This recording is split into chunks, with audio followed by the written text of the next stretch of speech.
अस्सलाम वालेकुम नाजरीन, प्रोग्राम वी टॉक में खुश आमदीद। मैं हूँ आपका मेज़बान मियाँ फराज हुसैन। नाजरीन, आज पेशावर हाई कोर्ट में बहुत अहम पेशरफ सामने आई है इंट्रा पार्टी इलेक्शन और बल्ले के हवाले से, बल्ले के निशान के हवाले से। पेशावर हाई कोर्ट ने इलेक्शन कमीशन का जो 22 दिसंबर वाला फ़ैसला है उसको बहाल कर दिया है। याद रहे कि पेशावर हाई कोर्ट ने गुज़श्ता हफ्ते ही इलेक्शन कमीशन का जो फ़ैसला था उसको उस पर हुक्म इम्तना जारी किया था कि बल्ले का निशाना जो वापस दिया जाए पार्टी को। लेकिन इलेक्शन कमीशन ने वहाँ पर पटिशन फ़ाइल की और नज़रसानी की अपील की थी। तो अब बिलाखिर आज पेशावर हाई कोर्ट ने एक दफ़ा फिर इलेक्शन कमीशन का जो फ़ैसला वो बहाल कर दिया है और बल्ले का निशान जो है पाकिस्तान तहरीक इंसाफ से वापस ले लिया गया है। उनके लिए मज़ीद मुश्किलात दिन ब दिन जो हैं वो बढ़ती जा रही हैं। और दूसरी जानब पेशावर हाई कोर्ट के फ़ैसले के बाद chairman PTI barrister Gohar Ali Khan साहब ने आज मीडिया से गुफ्तगू करते हुए कहा कि इस फैसले के ख़िलाफ़ हम सुप्रीम कोर्ट में जाएंगे और हमें 90% यकीन है कि सुप्रीम कोर्ट हमें बल्ले का निशान जो है वापस देगी, और अगर ना भी दिया गया तो प्लान B पर गौर करेंगे और हम आज़ादाना हैसियत से इलेक्शन में भरपूर तरीके से हिस्सा लेंगे और अपनी हिकमत अमली बनाएंगे। और अगर मतलब कि हमें बल्ले का निशान नहीं मिलता तो ये जमहूरियत को नुकसान होगा, और उसके साथ साथ उन्होंने कहा कि IMF प्रोग्राम पर भी इसका असर पड़ेगा और इलेक्शन जो है वो हम किसी सूरत भी बाईकाट नहीं करेंगे। और उसी के साथ साथ आज पाकिस्तान मुस्लिम लीग नून और काफ लीग के दरमियान सीट एडजस्टमेंट के हवाले से कुछ पेशरफ सामने आई है। ज़राए के मुताबिक काफ लीग जो है वो कौमी और सूबाई असम्बली कि तकरीबन 12 से ज़ायद नशिस्तों पर सीट एडजस्टमेंट के हवाले से वो ख्वाहिशमंद हैं। उन्होंने अपनी ख्वाहिश का इजहार किया और बहुत अहम सीटें हैं। इस तमाम सूरत हाल पर बात करने के लिए हमारे साथ मौजूद हैं सीनियर साफ़ी तजज़ियाकार जनाब रज़ा सैयद साहब और वारिस रज़ा साहब, और उनके साथ सफ़ीना खान साहिबा। सबसे पहले रज़ा सैयद साहब आपके पास आऊँगा कि आज जो पेशावर हाई कोर्ट ने फ़ैसला दिया है इसको आप कैसे देखते हैं? मतलब गुज़श्ता हफ्ते जो फ़ैसला दिया गया, क्या उसमें कुछ उजलत थी या फिर जो आज कुछ चीज़ें ऐसी सामने आई हैं जिसकी बिना पर आज जो फ़ैसला दिया गया कि इलेक्शन कमीशन का जो फ़ैसला है वो बहाल कर दिया गया है? जी, बहुत शुक्रिया। आज पेशावर हाई कोर्ट की जानिब से जो फैसला आया, उस फैसले में उन्होंने जो हुक्म इम्तना जारी किया गया था इससे पहले, उसको ख़त्म कर दिया और इलेक्शन कमीशन ऑफ पाकिस्तान के 22 दिसंबर के ओरिजिनल फैसले को बहाल कर दिया। अब ये बहरहाल एक लीगल प्रोसीडिंग थी, लेकिन कई सवालिया निशान थे इसके ऊपर। पहली जो समाअत हुई थी जिसके अंदर हुक्म इम्तना जारी हुआ था, याद रहे कि उस समाअत वाले रोज़ वहाँ पर इलेक्शन कमीशन ऑफ पाकिस्तान का कोई नुमाइंदा मौजूद नहीं था, उनका कोई वकील मौजूद नहीं था, और जिसकी वजह से जो मुअज़्ज़ज़ अदालत थी उसने इलेक्शन कमीशन ऑफ पाकिस्तान के मौक़िफ़ को जाने बगैर सुने बगैर ही हुक्म इम्तना जारी कर दिया था, जो कि कानूनी तौर पर एक कमज़ोर सूरत हाल थी, एक वीक सिचुएशन थी। और इलेक्शन उस वक्त भी कमीशन ने भी यही मौक़िफ़ अपनाया दरखास्त में कि इलेक्शन जी, कमीशन को नहीं सुना और इस वजह से सुना नहीं गया। हमने जी उस रोज जब तबसरा किया था प्रोग्राम में, तो हम लोगों ने यही बात की थी कि ये एक कमजोर किस्म की सूरत हाल है, और जैसे ही ये प्रॉपर समाअत होगी तो ये रेक्टिफाई हो सकता है, ये मामला तब्दीली की तरफ चला जाएगा, वही तब्दीली जो आज आ गई है। तो ये इसको अगर आप पॉलिटिकल पॉइंट ऑफ व्यू से देखें तो इसके लिए एक जुमला बनता है, कॉमेडी ऑफ एरर्स। ठीक है, जो हो रहा है ना ये PTI के इलेक्शन सिंबल को लेके कॉमेडी ऑफ एरर है पॉलिटिकली। लेकिन अगर आप इसको लीगल तरीके पे देखें, लीगल मेरिट के ऊपर देखें, तो मेरा ख्याल है कि पेशावर हाई कोर्ट जो कि एक सूबे की हाई कोर्ट है, उसको सुनना नहीं चाहिए एक ऐसे मामले को जो कि नेशनल लेवल का मामला है, क्योंकि PTI का इंतखाबी निशान पूरे पाकिस्तान के लिए है। किसी भी सियासी जमात का जो इंतखाबी निशान है वो पाकिस्तान लेवल का मामला होता है। तो election commission of Pakistan Majaz authority है, उनके फैसले के ऊपर एतराज या उनके फैसले पर नजरसानी के लिए मेरा नाकिस राय मेरी ये है कि ये सुप्रीम कोर्ट के लेवल पे जाने वाला मामला है। इसको हाई कोर्टों में ले जाके वक्त ज़ाय करना या हाई कोर्टों में ले जाके इसको मीडिया टॉक का कंजम्पशन में लेके आना, स्पेकुलेशन के ऊपर लेके आना, सियासी बयानबाजी पे लेके आना, ये वक्त ज़ाय करने वाली एक्टिविटीज़ हैं। और मेरा ख्याल है कि इस वक्त क्योंकि तहरीक इंसाफ की मरकजी क़यादत जो है वो है नहीं सामने, तो और उनके जो फैसले हैं वो बहुत ही स्कैटर्ड किस्म के हैं। बाज़ लोग कह रहे हैं कि जी कहीं से व्हाट्सएप आ जाता है तो वो बेचारे उस पर अमल दरामद शुरू करने के लिए बैठ जाते हैं। तो इस तरह की सूरत हाल में PTI यकीनन उसको उनकी परेशानियां जो है ना वो खत्म नहीं हो रही हैं, वो परेशानियां बढ़ती चली जा रही हैं।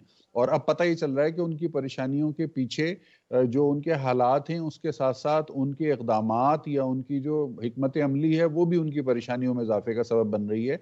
एक हालिया पिटीशन जो आज रिपोर्ट हुई है मीडिया में, उसके अंदर सुप्रीम कोर्ट में उन्होंने पिटीशन में अपनी ये लिखा है कि जी सोशल मीडिया पर आने वाली खबरों के मुताबिक हमारे साथ ये ज्यादती हो गई। तो अब ये सूरत हाल है कि सुप्रीम कोर्ट में पिटीशन लेके वो जा रहे हैं और अपने खिलाफ होने वाली मुबैना ज्यादती का source of information social media को करार दे रहे हैं।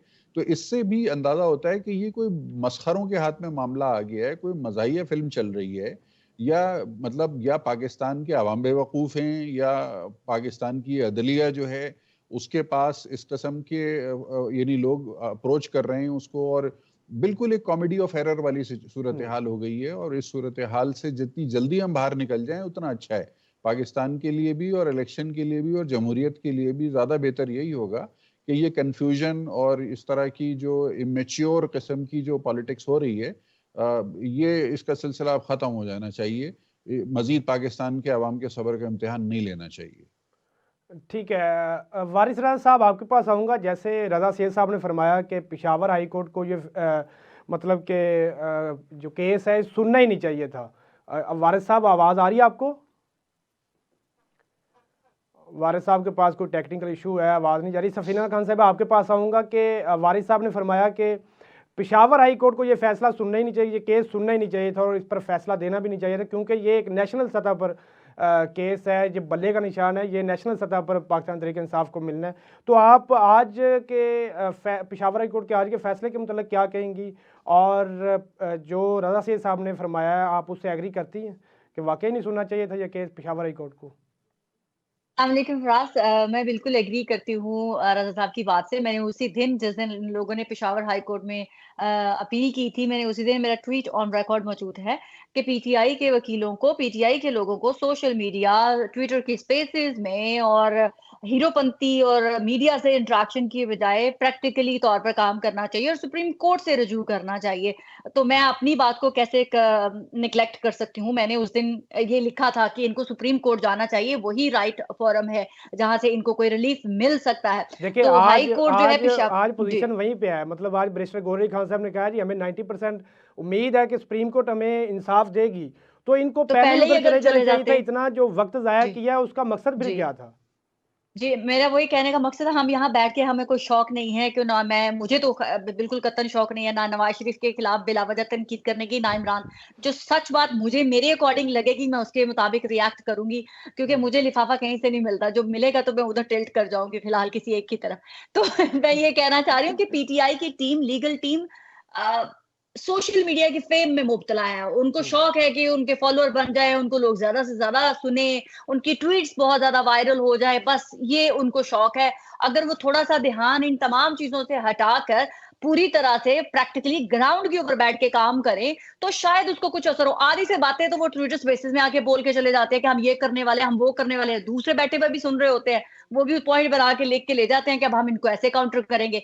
तो ये वक्त से पहले अपनी जो है ना वो गिदड़ बपकियां मार के चले जाते हैं, वो अगली दूसरी तरफ से वो काउंटर कर लेते हैं इनको। तो इनकी लैक है इनकी तरफ से, क्योंकि इमरान खान अभी जेल में है, वो कुछ पूरी तरह से इनको गाइड कर नहीं सकते। जहां से इनको कुछ मिलता है तो उसके अकॉर्डिंग ये शुरू हो जाते हैं। इनको सोशल मीडिया के फेम से बाहर निकलना पड़ेगा। प्रैक्टिकली जंग जो है वो ग्राउंड पर लड़ी जाती है और पॉइंट्स पे लड़ी जाती है और अकॉर्डिंग टू लॉ लड़ी जाती है। वो मेरे या आपके कहने से नहीं होगा। तो इनको बराए मेहरबानी सही तरीके से लीगल जो है वो डोमेन में रहकर जंग लड़नी होगी, लीगल। ठीक है। वारिस रज़ा साहब, अगर आपको आवाज़ आ रही है तो आपके पास आना चाहूँगा कि क्या आप समझते हैं कि पेशावर हाई कोर्ट को पहले ही दिन इलेक्शन कमीशन को भी सुनना चाहिए था और बाद में फैसला, जो भी फैसला होता है बाद में सुनाते? जो आज इलेक्शन कमीशन ने भी ये मौक़िफ़ अपनाया कि हमें सुना नहीं गया, उसके बावजूद अब फैसला सुना दिया गया। तो जैसे रज़ा साहब ने फरमाया कि पेशावर हाई को तो ये केस सुनना ही नहीं चाहिए था, तो क्या कहेंगे आप इस हवाले से? हाँ नहीं, ये रजा साहब बिल्कुल दुरुस्त कह रहे थे। एक तो ये कि आपकी आवाज कट रही है, इस वजह से मुझे थोड़ा सा परेशानी हुई है। अच्छा, मैं ये कह रहा था कि रजा साहब बिल्कुल ठीक कह रहे थे कि देखिए ये बहुत कमजोर बुनियादों पर फैसला दिया गया और कमजोर बुनियाद में सबसे अहम बुनियाद ये थी कि जिस फरीक के खिलाफ फैसला दिया गया है, कानूनी तौर से जब आप उसी को नहीं सुनते, चाहे वो कमजोर ही दलील रखे अपनी, और चाहे वो आपको वो दलील ना पसंद हो, या अकॉर्डिंग टू योर जुरिडिक्शन या जो आप देना चाहते हैं जो भी फैसला उसके मुताबिक ना हो, तो बनता है ये बात कि आप इस किस्म का फैसला दें। तो मेरे ख्याल में ये पहले दिन से ही फैसला ऐसा था जो कि अमल पैरा जिस पर मतलब नहीं हुआ जा कंफ्यूजन का सकता था। शिकार और था आप ये देखिए कि उस फैसले के आने के बाद, जी जी, मैं ये अर्ज कर रहा हूँ कि वो मेरा ख्याल है कि एक प्रेशर जो होता है जज पर, मैं जज को मुर्द इल्जाम नहीं ठहरा रहा, लेकिन ये जो पटिशनर होता है ना, वो उसका अपना एक माउंट होता, वो प्रेशर को माउंट करता है। वो प्रेशर को माउंट करने में कोई जज आ जाता है और कोई जज नहीं आता। तो मेरा ख्याल है कि वो जो जज साहब थे, यानी हमारे रफाकत गालिबन उनका नाम था या ऐसी कुछ नाम था, तो वो शायद के उनके प्रेशर माउंट करने में पीटीआई के शायद वो आ गए, तो लिहाजा उन्होंने, नहीं तो मेरे ख्याल में नहीं कोई ऐसा जज नहीं होता कि वो अपने फैसले को कमजोर करे या अपने फैसले पर निदामत उसको उठानी पड़े। तो मैं ये समझता हूँ कि वो चूंकि कमजोर फैसला था और उसकी प्लीड जो है वो मैंने शायद 3-4 रोज पहले भी ये बात कही थी, और बड़े वाजे अंदाज से कही थी कि आपने शायद आप ही ने फराज पूछा था कि पेशावर हाई कोर्ट ये इलेक्शन कमीशन क्यों गया है। तो मैंने आपसे ये अर्ज किया था कि पेशावर हाई कोर्ट उसका जाना बिल्कुल बनता है, इसलिए कि वो नहीं चाहता इलेक्शन कमीशन के जो उसका एक और फोरम है वो उसको जाया करे। यानी अभी उसके पास सुप्रीम कोर्ट का फोरम भी है और डिवीजन बेंच का फोरम भी है, दोनों फोरम उसके पास है। तो उन्होंने टेक्निकली जो है ना बिल्कुल ठीक किया कि उन्होंने जो है ना पेशावर हाई कोर्ट में जो है ना पटिशन दाखिल की। तो मैं ये समझता हूँ पेशावर हाई कोर्ट का फैसला जो है वो जो पहला वाला फैसला था, आज की बात नहीं कर रहा, पहला वाला फैसला जो है वो आज के फैसले के हवाले से कमजोर फैसला था, नहीं इसी वजह से वो टिक नहीं सका। और हो सकता है कि डिवीजन बेंच का भी चांस है, यानी पीटीआई के पास भी चांस ठीक है है। और इलेक्शन कमीशन के पास भी चांस है, ठीक है उसके बाद इरादा शेख सुप्रीम साहब, कोर्ट का भी चांस है। जैसे लेकिन वारिस मेरी साहब ने फरमाया कि अभी तक डिवीजन बेंच का समात में चांस जब ये है, बात आई, बल्कि मैंने सुना, मतलब कि मैं बड़ा क्योंकि 9 हैरान हुआ जनवरी को अभी कि तक पेशावर हाई कोर्ट के डिवीजन बेंच ने इसकी समाअत करनी है। क्या इसको ही मतलब कि जो आज फैसला हो इसको हतमी समझा जाएगा या फिर कोई अहम पेशरफ्त हो सकती है डिवीजन बेंच में भी? देखिए, मैं इसके ऊपर इसका पॉलिटिकल तबसरा मैं इस पे करना चाहूंगा। इस पे मैं लीगल नहीं कर सकता, इसलिए कि जाहिर है मामला बिल्कुल हाई कोर्ट के पास है। हाई कोर्ट में 9 तारीख को जो समाअत होनी है उसमें एक दफा फिर यही मामला 2 रुकनी बेंच के सामने डिस्कस होगा। तो इस अभी देखें जो सबक क्या सीखा, एक हफ्ता सियासी तौर पर जाया कर दिया बिल्कुल तहरीक जाया गया। इंसाफ के नातजुर्बेकार वकीलों ने। अब ये 9 तारीख तक अगर मजीद एक हफ्ता बाकी है 9 तारीख में, तो मजीद एक हफ्ता ये इंतजार करते हैं एक ऐसी डबल बेंच की समाअत का कि जिसके बारे में फिर कोई सर्टेनिटी नहीं है कि इनको कोई बिल्कुल रिलीफ मिलेगा। तो ये 9 तारीख का इंतजार जो है ना, ये ट्रक की बत्ती के पीछे भागने के मुतरादिफ होगा। मुझे कहते हुए अच्छा नहीं लग रहा ये, लेकिन ये जिस तरह एक हफ्ता पिछला इनका जाया हुआ है, मुझे अगला एक हफ्ता भी जाया होता हुआ नजर आ रहा है। और ये इनकी सियासी ना तजर्बेकारियों की वजह से हो रहा है। इनके पास वकील तो हैं बड़े नामी गिरामी किस्म के, लेकिन देखें वकील जो होता है ना, वकील को क्लाइंट की एडवाइस होती है, क्लाइंट बताता है वकील को, क्लाइंट का डिसीजन होता है। हम भी कंसल्टेंसीज देखते हैं तो उसमें होता ही है कि कंसल्टेंट जो है ना वो क्लाइंट के सामने ऑप्शन रखता है कि जी ये 2 ऑप्शन या 3 ऑप्शन है। फैसला क्लाइंट लेता है कि ठीक है जी ये वाला ऑप्शन आप अडॉप्ट कर लें, प्लान ए पे चले जाएं, प्लान बी पे चले जाएं। अब यहाँ पे ऐसा लग रहा है कि या तो वकील इनको ऑप्शन ठीक से नहीं दे रहे, या फिर इनको जो ऑप्शन दिए जा रहे हैं वो कंफ्यूजिंग ऑप्शंस हैं। वो सोशल मीडिया वाले इनको मशवरे दे रहे होते हैं, इनको ट्विटर स्पेसेस में मशवरे मिल रहे होते हैं, और फिर फैसला लेने के लिए जो मजाज अथॉरिटी है उसके बारे में गैर यकीनी है। बड़े साहब अरियाला में हैं, उनसे हर वक्त रसाई है नहीं है, तो एम्बिग्यूटी बड़ी है। इस एम्बिग्यूटी का सरासर नुकसान सियासी तौर पर तहरीक इंसाफ को हो रहा है। देखिए यानी आपने यहाँ पे जिसे बात कहते हैं, की कि वकील तो इनके पास सीनियर हैं, उसी पे एक सवाल यहाँ पर ऐड करना चाहूँगा कि आज सुप्रीम कोर्ट में जो लेवल प्लेइंग फील्ड के हवाले से जो पाकिस्तान तहरीक इंसाफ की जानब से इलेक्शन कमीशन के खिलाफ तौहीन अदालत की दरख्वास्त जो दी गई थी उस पर भी आज समाअत हुई। तो जिस पर काजी फायद साहब ने पूछा लतीफ़ खोसा साहब से, क्या आपने जो इलेक्शन कमीशन में अपनी जो दरख्वास्त दी है, मतलब अपनी शिकायत दर्ज करवाई, उसकी कापी आप मुझे दें। तो उन्होंने कहा जी वो कापी तो मैं लेके नहीं आया, मुझे एक दिन का वक्त है। मतलब इतने सीरियस इशू पे आप अपने डॉक्यूमेंट्स क्लियर नहीं रखते अपने पास, तो फिर कैसे ये बात बनेगी? हाँ देखिए फराज साहब, इसमें ना तजर्बेकारी का पहलू आ रहा है। बात यह है कि अदालत और वकील, इनको तजर्बेकार वकील को एग्जैक्टली पता होता है कि अदालत में क्या चीज एडमिसिबल होती है और क्या चीज एडमिसिबल नहीं होती। लेकिन खोसा साहब तो एक तजर्बेकार वकील है ना सर। हाँ जी हाँ, यकीनन मुझे हैरत है, मुझे इस बात पर हैरत है कि खोसा साहब जो हैं वो ऐसी सूरत हाल में अदालत में पेश हो गए कि जब उनके पास तैयारी नहीं थी, जब उनके पास प्रॉपर डॉक्यूमेंटेशन नहीं थी, जब उनके पास प्रॉपर पिटीशन नहीं थी। इससे ये जाहिर होता है कि उनका जो क्लाइंट है वो कंफ्यूज है, उनका क्लाइंट उनको बर वक्त फैसला करके नहीं दे पा रहा है, या फिर इतने ज्यादा मशवरे हैं, इतने ज्यादा मशावरत हो रही है आपस में कि जिसकी वजह से कोई मुनासिब और प्रॉपर डिसीजन मेकिंग नहीं हो रही है। वरना खोसा साहब जैसा तजर्बेकार वकील जो है वो अदालत में जाने से पहले उसके बस्ते में तमाम चीजें होती हैं, उसको पता होता है कि जी कौन सा पेपर और मुझे पेश करना है, या अगर कोई सवाल होगा तो उसका जवाब मुझे क्या देना है। अब ऐसा वकील जो खुद तो नामी गिरामी है लेकिन पीछे से उसके क्लाइंट की इंस्ट्रक्शन नहीं है उसके पास प्रॉपर, तो वो तो फिर उसके साथ वही होगा कि जो आज परहैप्स खोसा साहब के साथ हुआ है वहां पे। और यकीनन ये कोई खुशगवार सूरत हाल नहीं थी, मतलब ये कोई एम्बैरेसिंग सिचुएशन थी। ठीक है। सफीना खान साहिबा, आपके पास भी इसी सवाल के साथ आऊँगा कि आज जो लतीफ़ खोसा साहब ने कहा जी वो हमने दायर तो की है इलेक्शन कमीशन में अपनी शिकायत, लेकिन उसकी कॉपी मैंने लेके नहीं आया, मुझे एक दिन का वक्त दें। मतलब ये हैरत अंगेज़ चीज़ें नहीं है, ये चीज़ें मुश्किलात में नहीं डाल सकती पाकिस्तान तहरीक इंसाफ को मज़ीद?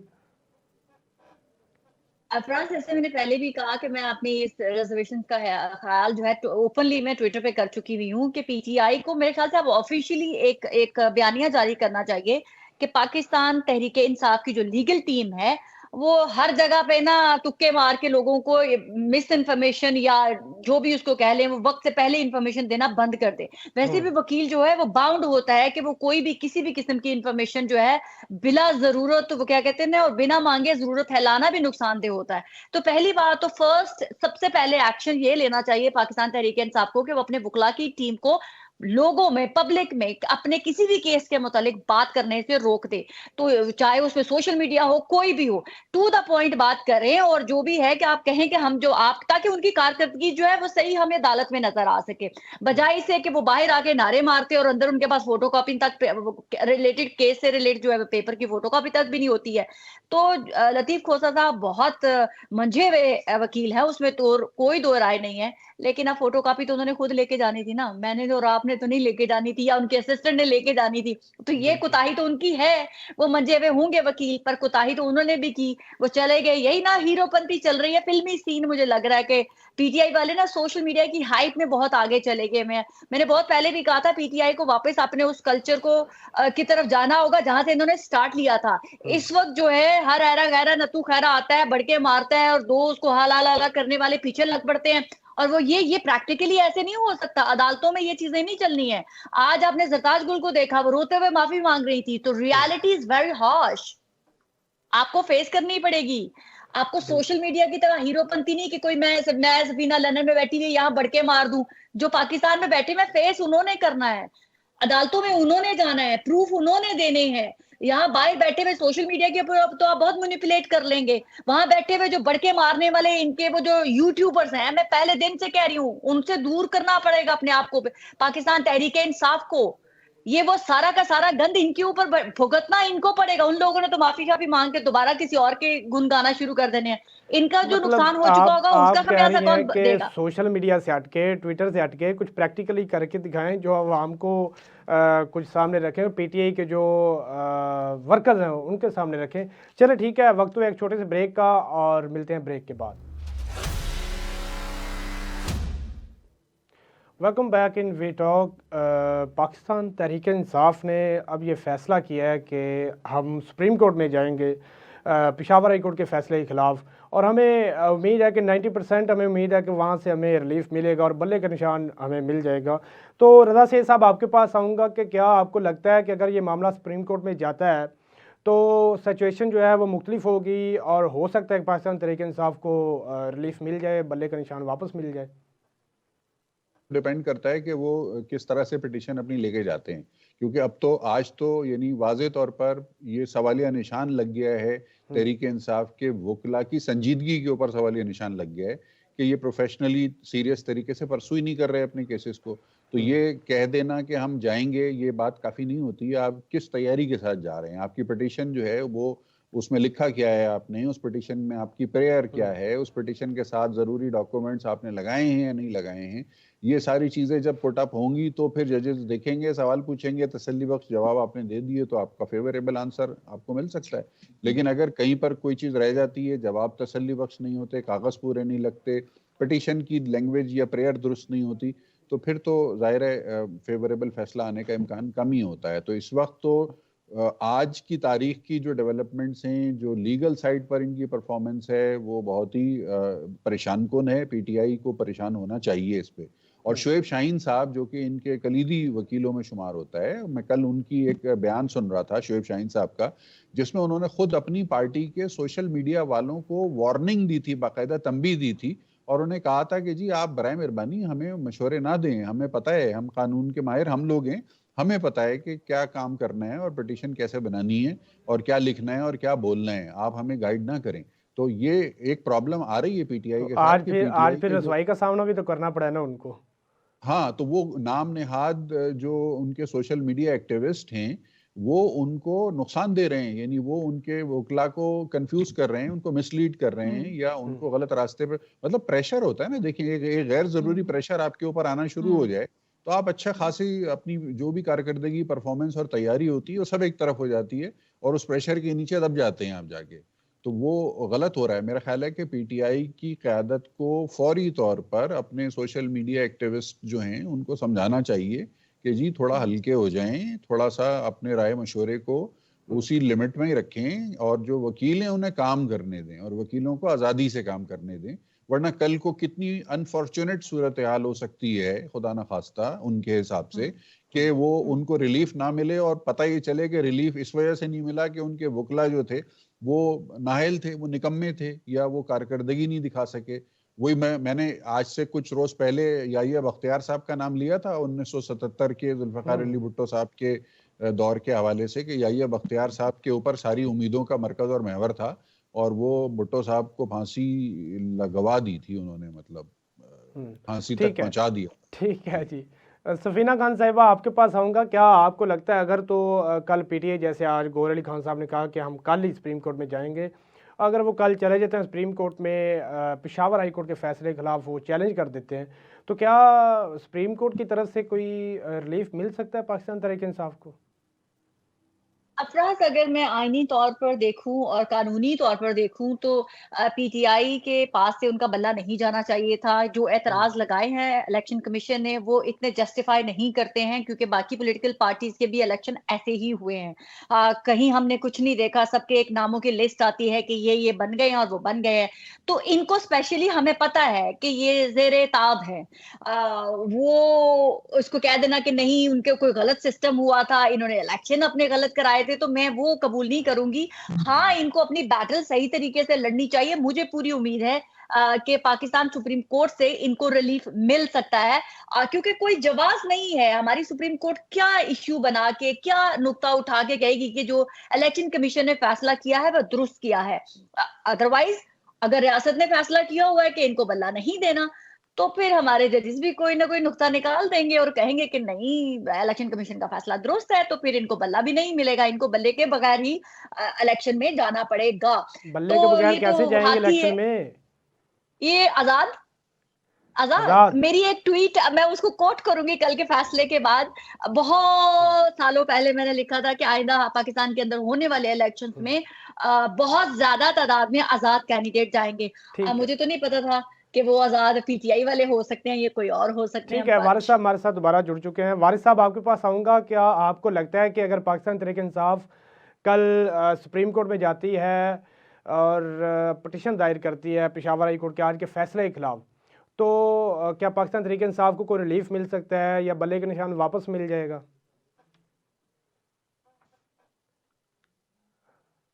वारिस साहब फिर कट ऑफ हो चुके हैं कोई टेक्निकल इशू की वजह से। रज़ा साहब आपके पास आऊँगा कि मतलब अभी तक 9 जनवरी को पेशावर हाईकोर्ट के डिवीजनल बेंच ने फैसला करना है, समाअत करनी है इस पर। और जो मेन चीज़ है मेरिट और डीमेरिट की, वो है जी जो इंट्रा पार्टी इलेक्शन है। तो अगर इस पे बात होगी तो पाकिस्तान तहरीक इंसाफ के पास क्या कितना मजबूत मुद्दा होगा इसको दिफा करने के लिए इंट्रा पार्टी इलेक्शन को?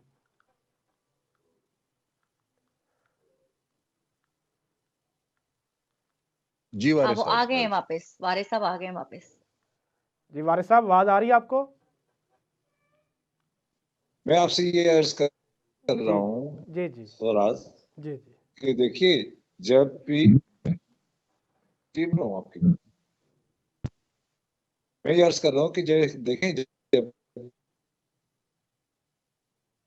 भी ये बहुत तजर्बेकार बुजुर्गों की एक कहावत है कि जब पत्थर हाथ आपका चल जाए तो उसको एक निकाला जाता, बल्कि उसके लिए हिकमत अमली अपनाई जाती है।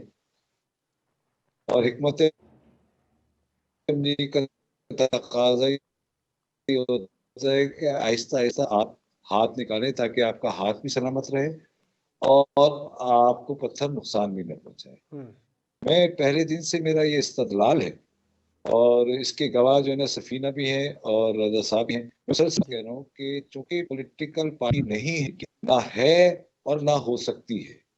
जो भी पार्टीज होती हैं वो अपनी स्ट्रेटेजीज को हालात के लिहाज से तय करती हैं। जब 9 तो कल हर कोई, तो वो अपने जब उसको पता है कि इस तरीके के उसके साथ मुश्किलात आ सकती हैं, जी ये बिल्कुल जो है ना मुमकिनात में से था। तो उसके लिहाज से जो है ना, लेकिन जो लोग नहीं है वो एक थड़े पर बैठने वाले ठीक है वारिस साहब, आपका पॉइंट आ गया। नेटवर्क का इशू है, आपकी आवाज़ क्लियर नहीं आ रही हम तक। रज़ा सैयद साहब आपके पास आऊँगा कि अभी तक पेशावर हाई कोर्ट ने डिवीजनल बेंच ने समाअत करनी है, तो मेरिट और डीमेरिट पर बात होगी, इंट्रा पार्टी इलेक्शन के ऊपर बात होगी। तो पाकिस्तान तहरीक इंसाफ के पास मतलब कि इंटर पार्टी इलेक्शन को दिफा करने के लिए किस हद तक मजबूत मुद्दा हो सकता है उनके पास, मतलब कैसे वो डिफेंड करेंगे? हाँ, मैंने देखा, इसको मैंने एग्जामिन किया। देखिए प्रोसेस बड़ा सिंपल है।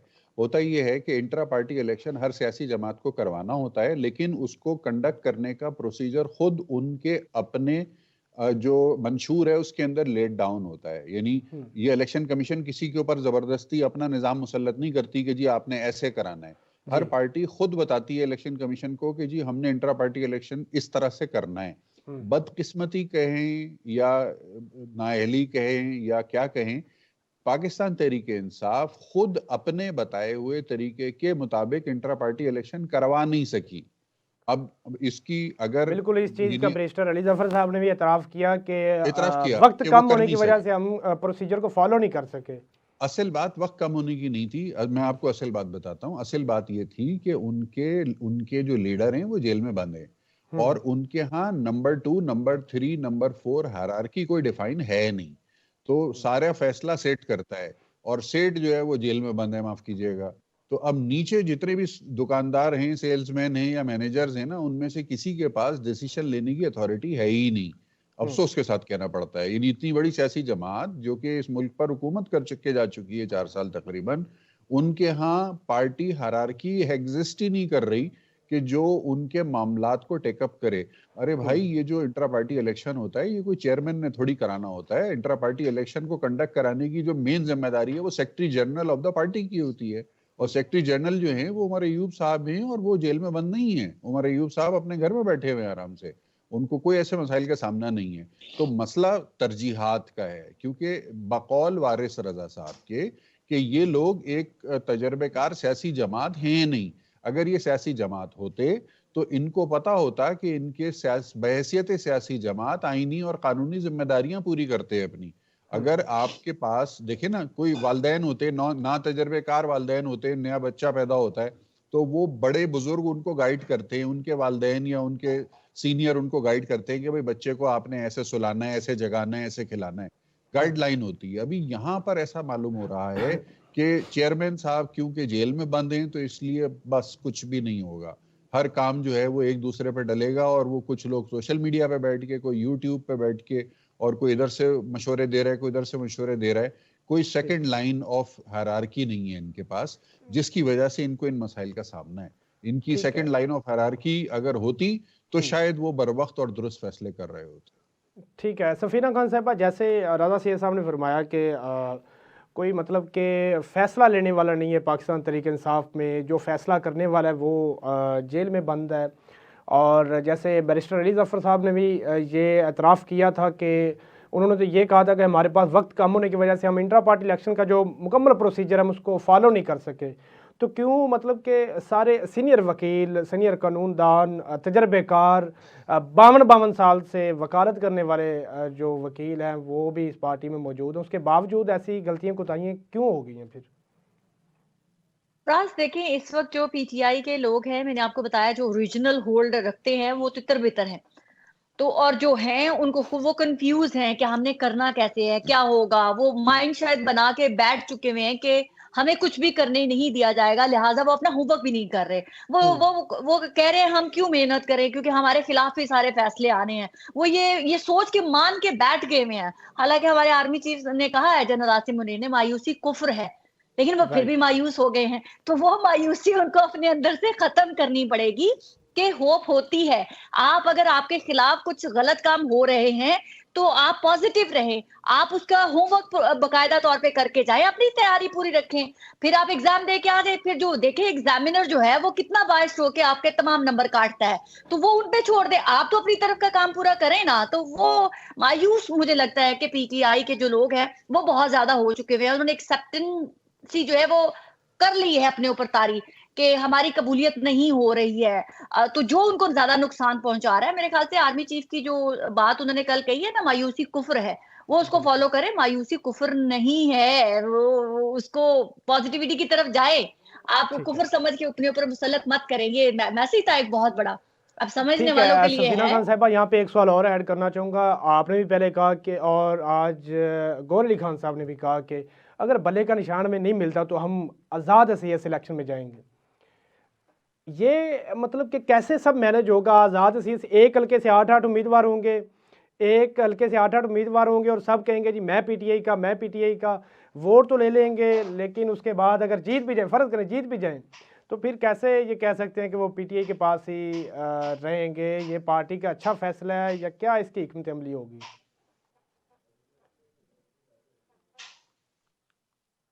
सफीना साहिबा, अच्छा मेरे से नहीं देखिए, बहुत ज्यादा नुकसान होगा। ये लीस्ट काम है जो किया जाना है हमारी रियासत की तरफ से कि इनसे बल्ला ले लिया जाए। ये कहना कि इमरान खान का वोट नहीं टूटेगा, ये गलत होगा, ये गलत एनालिसिस भी होएगा। क्योंकि देखें हमारे मेरे जैसे और भी बहुत, मैं लोगों को नहीं कहती, मेरे जैसे कम-अक्ल लोग होंगे जिनको पता नहीं चलेगा कि इमरान खान का असल कैंडिडेट कौन सा है, क्योंकि बल्ले का निशान तो होगा नहीं।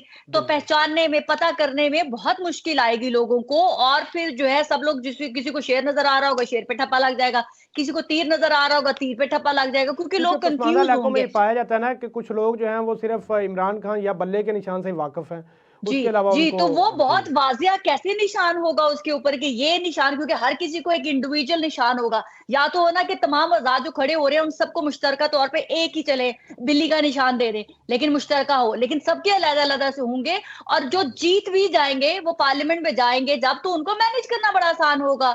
उनको हुक्म दिया जाएगा कि आज पार्टी का जो चेयरमैन है वो ये स्टेटमेंट दे रहा है कि जी हम आजाद हैसियत से भी चले जाएंगे, कोई मसला नहीं। हालांकि उनको इस चीज पर जोर डालना कि हमें कोई और निशान लाट कर दिया जाए, ठीक है, लेकिन वो यही तो मैं कह रही हूँ ना कि अब ये मेरे जैसे कम-अक्ल लोग अगर ये बात कर रहे हैं तो उनको भी इस तरफ फोकस रखना चाहिए। मगर वो तैयार हैं कि किसी ना किसी तरह से हमने इलेक्शन में पार्टिसिपेट करना है। वो उस जोन में है कि वो हमें बस लड़ना है इलेक्शन, आजाद हैसियत में लड़ना पड़े, लड़ना है बस। ठीक है जी। रज़ा सैयद साहब, आप इस तमाम तर सूरत हाल के हवाले से क्या कहना चाहेंगे? क्या पार्टी का ये फैसला दुरुस्त होगा कि तमाम उम्मीदवारों को आज़ादाना तौर पर मैदान में उतारा जाए? हाँ, देखें गौहर खान साहब ने जो ये स्टेटमेंट दिया है ना कि हम, अगर हमें बल्ले का निशान नहीं मिलता तो हम आज़ाद जाएंगे, सियासी तौर पर ये एक अच्छा बयान है। इस बयान को मैं पॉलिटिकली मैं इसको एक पॉजिटिव बयान करार देता हूँ। और उसकी वजह ये है कि इससे वो अपने वोटर को उम्मीद दिला रहे हैं। यानी जो तहरीक इंसाफ को वोट देने का इरादा करके लोग बैठे हुए हैं, उनको मायूसी के आखिरी लिमिट पे जाने से रोक रहे हैं वो। वरना अगर तमाम मतलब वो बताना चाह रहे हैं कि मायूसी जो है वो कुफर है। हाँ, मतलब अगर तमाम तवक्कुआत इस बात से जोड़ ली जाएं कि बल्ले का निशान होगा तो पीटीआई का उम्मीदवार जीतेगा, तो इस मिथ को तोड़ देना चाहिए। मैं कह रहा हूं ये बात पूरी जिम्मेदारी से कि बल्ले का निशान कोई कामयाबी की जमानत नहीं है। कामयाबी की जमानत है वोटर का इरादा। अगर वोटर ये इरादा कर चुका है कि उसने फलां पार्टी के उम्मीदवार को वोट देना है, तो फिर वो ढूंढता हुआ जाएगा, फिर वो उसके इंतखाबी निशान के बारे में लोगों से पूछेगा। वो रात को पूछ रहे होंगे अपने पड़ोसियों से कि भाई ये बताओ कि फलां पार्टी का उम्मीदवार यहाँ से कौन है और उसका निशान क्या है। किसी को फूल मिला होगा, किसी को बत्तख मिली भी होगी। ठीक है रजा सैयद साहब, मिला होगा निशान। रजा सैयद साहब, आप यहाँ पे एक और सवाल ऐड करूँगा जो बहुत अहम पेशरफ्त आज हुई है पाकिस्तान मुस्लिम लीग नून और काफ लीग की सीट एडजस्टमेंट के हवाले से।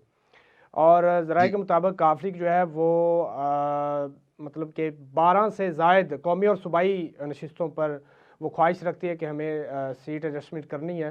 तो पाकिस्तान मुस्लिम लीग नून को मुश्किलात का सामना इस वक्त ना, जैसे MQM के साथ देख लें, IPP के साथ देख लें, अब काफ लीग के साथ पहले ही बात हुई, अब फिर बात हो रही है।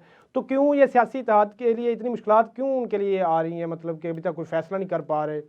क्या कोई सख्त शराइत हैं, लेकिन इत्तेहाद तो करना पड़ेगा ना अगर फिर वो चाहते हैं तो। हाँ देखें, बिल्कुल सही है, आपका सवाल बहुत जेन्युइन है। बात यह है कि काफ लीग की जो इस वक्त जो काफ लीग का धड़ा है, मैं धड़े का लफ्ज इस्तेमाल गलत कर रहा हूँ टेक्निकली, लेकिन काफ लीग को क्योंकि लीड कर रहे हैं चौधरी शुजात हुसैन साहब, और काफ लीग का रिवायती जो वोट बैंक है वो डिवाइड है इन दोनों कजन्स के दरमियान।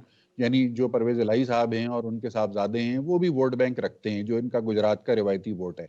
तो उस हिसाब से काफ लीग की जो मौजूदा धड़ा है ये ज्यादा से ज्यादा 2 कौमी असेंबली की नशिस्तों के ऊपर इनका इन्फ्लुएंस है।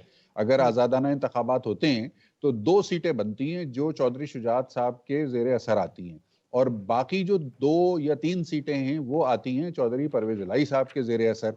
तो क्योंकि इस वक्त नून लीग की निगोसिएशन जो है वो हो रही है बड़े चौधरी साहब के साथ, तो बड़े चौधरी साहब इस मौके का फायदा उठाना चाहते हैं, बजा तौर पर सियासी फायदा उठाना चाहते हैं, और वो ये चाह रहे हैं कि वो जो 5 सीटें मुमकिना तौर पर काफ लीग की होती हैं वो पांचों की पांचों इस मर्तबा उनके पास आ जाएं, और उसके लिए वो नून लीग के साथ इश्तराकी अमल कर रहे हैं, और मुझे लगता है कि इसमें उनको कामयाबी हो जाएगी। कामयाबी मतलब कि कैसे? सालक हुसैन साहब और शाफी हुसैन साहब 5 सीटें ले लेंगे। दूसरी तरफ तारिक बशीर चीमा साहब, इन तीनों सीटों पर पाकिस्तान मुस्लिम लीग नून के भी बहुत अहम रहनुमा है। तारिक बशीर चीमा के मुकाबले में सऊद मजीद साहब हैं जो कि नून लीग के बहुत करीबी साथी समझे जाते हैं। तो फिर कैसे मतलब कि ये इत्तेहाद हो पाएगा, कैसे ये एडजस्टमेंट? नून लीग जो है ना, देखें, नून लीग परवेज इलाही फैक्टर को माइनस करने के लिए चौधरी शुजात हुसैन के उम्मीदवारों को कंसेशन देने पर मजबूर हो जाएगी सियासी तौर पर, मेरा ये तरीका है।